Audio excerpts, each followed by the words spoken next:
आप सब ने भी देखा होगा कि अक्सर लोग क्या करते हैं कि वो किसी लेट नाइट किसी प्रॉपर्टी का सौदा कर लेते हैं,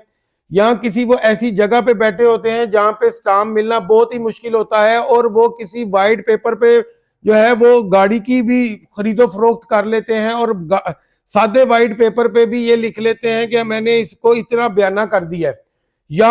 आपने देखा होगा कि जो प्रॉपर्टी डीलर होते हैं उन्होंने अपने लेटर हेड बनाए होते हैं, उसके ऊपर भी वो टोकन रसीद लिखा होता है, तो उसके मुतालिक भी वो लिख देते हैं, या वो उस पर पूरी परचेजिंग भी डाल देते हैं कि जनाब ये जो है वो 28 लाख की या 70 लाख की ये प्रॉपर्टी मैंने खरीद ली है। तो अब जब बाद में, क्योंकि उस वक्त उनके आपसी रिश्ते बड़े मजबूत होते हैं, और वो कहते हैं स्टाम्प पेपर की क्या जरूरत है, हम आपस में भाई हैं, हमारे बीच में कौन सी खलिश आ जानी है, हम इसको सादे पेपर पे लिख लें, कोई इतनी बड़ी बात नहीं है, मैंने आपको पैसे दे देने, आपने मुझे प्रॉपर्टी दे देनी है। उस वक्त तो अच्छे मामला होते हैं, लेकिन वक्त गुजरने के साथ अगर कोई मामला खराब हो जाए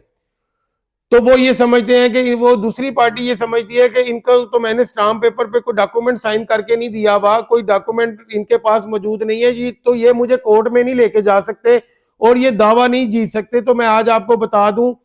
कि स्टाम्प पेपर तो एक गवर्नमेंट का डॉक्यूमेंट जरूर है, और स्टाम्प पेपर भी एक पेपर ही है, उस पर सिर्फ गवर्नमेंट की फीस अदा की जाती है और उसकी ताकत जो है वो बेतहाशा हो जाती है। इसी तरह अगर कोई दो पार्टीज रात के पहर में या किसी ऐसी जगह पे कोई गाड़ी की सेल परचेज व्हाइट पेपर पे कर लेते हैं, या किसी प्रॉपर्टी की सेल परचेज कर लेते हैं,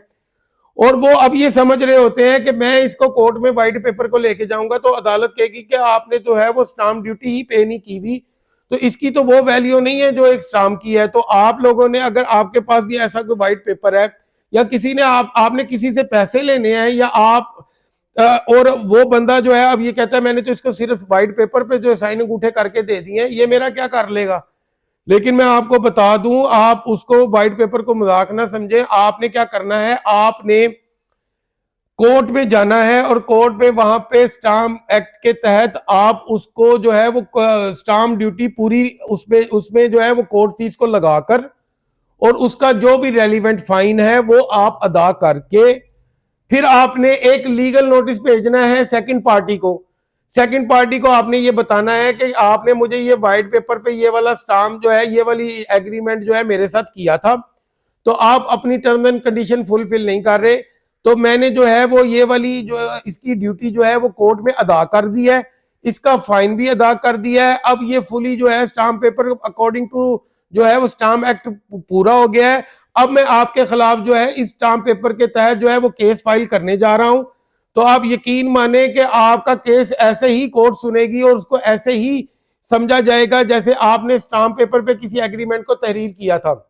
अगर इससे मुतलिक अगर आपके पास भी कोई व्हाइट पेपर है,